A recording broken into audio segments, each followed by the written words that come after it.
I'm so pleased to have Gil Holzman, the President and CEO of Eco Atlantic Oil and Gas. Thank you so much for your time and thank you for being here today. Happy to be here, Miri. So, Eco Atlantic recently farmed out its 85% interest in Namibia's PEL 98 to Lambda Energy, a fully Namibian owned company. Correct. What strategic objectives does this move serve, and how does it align with your commitment to local participation in Namibia's oil and gas sector? I think that the answer lies in the question. We farmed out 85%. We had 85%, and we found out 85%. We don't call it a sale. We call it a farm out. Why is that? Because, first of all, we're going to do it gradually. And second, the main purpose of this entire small transaction is to enable local Namibians to become operators. The only local Namibian operator at the moment is the national oil company, it's NAMCO. But we want to encourage local Namibian entrepreneurs to be more involved in the industry and to become operators. Until today, you only have like small companies holding non-operated 5%, maybe 10% in various licenses, non-operated. So the international guys are the operator. In this transaction, we're actually creating a fully genuine Namibian operator. And it's a farm out because, as I said, we're not leaving. We're going to stay on the board with the local guys, with Fernando and his team, in order to educate them, to transfer knowledge and technology in order to enable them to become eventually an operator. I think this meets very well the new president's objective to encourage local content and the future growth of young Namibians professional to be much more involved in the industry. And this is the strategic target of this transaction. And we are very happy to be able to identify and choose Fernando Silvestre, who we know from the past he's a brilliant subsurface guy. But now he will rise above ground and will become a proper operator. So it's a great transaction for Namibia and for us. And with the extension of licenses for PELs 97, 99, and 100, Eco Atlantic is focusing on deeper water exploration in Namibia's Walvis Basin. What geological advantages do these deeper plays offer, and how do they compare with the shallower targets in the region? Again, the oil and gas, especially the exploration industry, is an ever-learning kind of an industry, ever-learning kind of graduation. At first, few years back, when we are in Namibia for the past 15 years, people thought that the main plays will be in the shallow water. But recently, in the past 4 years, given the Namibia Orange Basin discoveries of Deepwater Venus, Deepwater Graph, Yonker, Mopani discovery by Galp, and latest Capricornus one by Rhino Resources and Azul. Now the industry understands, and the scientists understand that the deeper water of Namibia actually work for petroleum system. It goes all the way after the slope into turbidite fans, something that people thought that was oceanic crust. Now they understand that the play is there in older ages kind of stones and rocks. And this is the tendency of the industry now, to look deeper. We have somewhat mid-range kind of water block, the Cooper block, and two deep water blocks, Guy and Tamar, which are now becoming much more in focus for the entire industry because people understand how the play extends into the deeper water. I saw yesterday very good news for everyone in Namibia. Chevron have applied for a 10-well campaign in the heart of the Walvis Basin in PEL 82. They're planning 5 exploration wells and potentially 5 appraisal wells. Hopefully they will consume all of them. That means good news for everyone. And again, follow this tendency of going a bit deeper across the 1,000 meters water depth line. And that's our focus for the next few years. And you secured environmental clearance for seismic surveys across the Namibian portfolio. Correct. How do these surveys fit into your exploration strategy, and what are the next steps?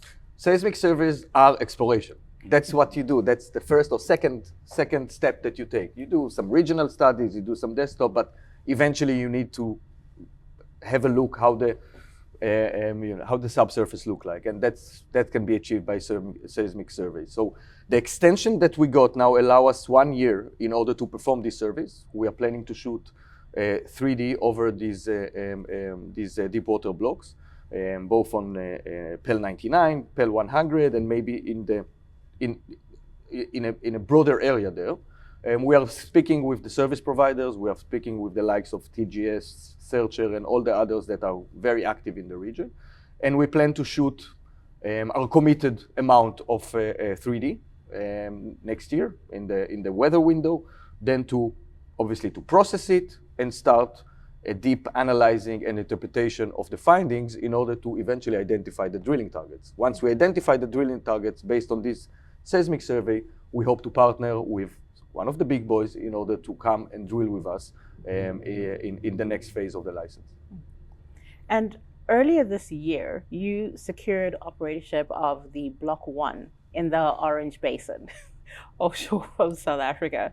What does this acquisition mean for Eco Atlantic's portfolio, and how does it complement your operations in Namibia? It means a lot. It's one of the acquisitions that we are most proud of.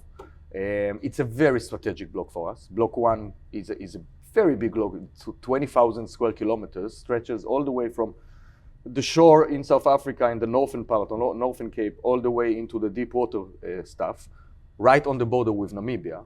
This is the Orange Basin. We are at the heart of the Orange Basin. Just for people to understand, 1/3 of the Orange Basin lies in Namibia, whereas 2/3 of it lies in South African waters. So the majority of the basin actually spills into South Africa. Now, we know for a fact that during the past 4 years, there were a series of big discoveries in the Orange Basin, the same play. You know, geology doesn't have geographic or geopolitical borders. The same play extends into South Africa, obviously. And based on what we see in Namibia, we now understand that Orange Basin, South Africa, can host or can contain probably 20 to 30 billion barrels of oil. And Block 1 is a vital part of it, simply because of its size and its location. So we managed to buy in, we assumed operatorship back in June this year, so 3 months ago. We're already very busy analyzing the data that we acquired from PASA.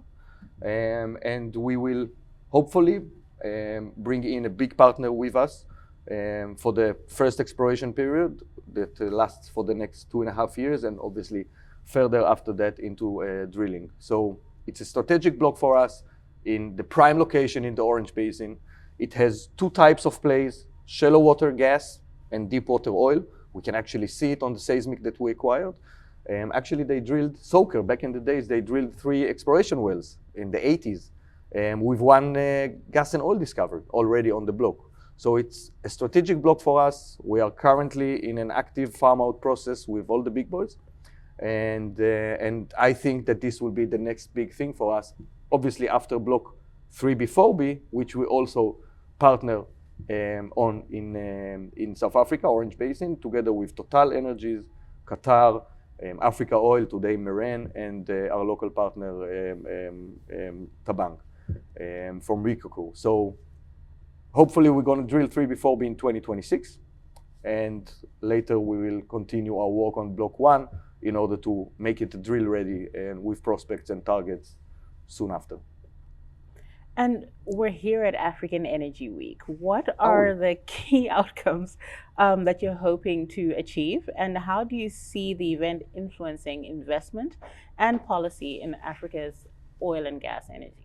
So I'm a big fan of Africa Energy Week. I'm a big fan of NJ. I'm a big fan of the Africa Energy Chamber, and I always come over here to beautiful Cape Town for this very meaningful event. I think it's the number 1 event for us throughout the year, always, because you come here to beautiful Cape Town, so you're on an African soil where everything happens. You have delegations coming from all the Africa continent, governments, ministers, regulators, national oil companies on the one hand. You have all the independents here from the biggest ones, the super majors, Total, Exxon, BP, Shell, and all the way down to small companies like us. So everyone is together in one environment of business making, of networking, obviously nice receptions, great food, great wine.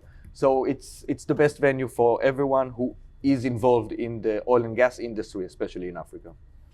And just my final question, looking ahead, what are your priorities for the next 12 to 18 months? And do you plan to balance operational activities with your company's commitment to sustainable and responsible development? Our plans for the next 12 to 18 months, as it was from day one of the company 15 years ago, and as it will continue going forward, is to drill, baby drill, and to discover oil or gas. That's what we're here to do, for the benefit of our shareholders, for the benefit of our partners and stakeholders, and for the benefit of the hosting governments and hosting people. So we have 2 blocks in South Africa, which we very much like to be able to drill, explore, discover, and share the wealth with the local communities.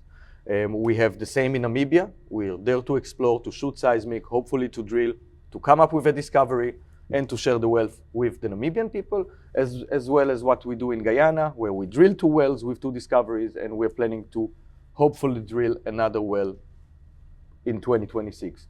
That's what we do. Drill, explore, drill, discover.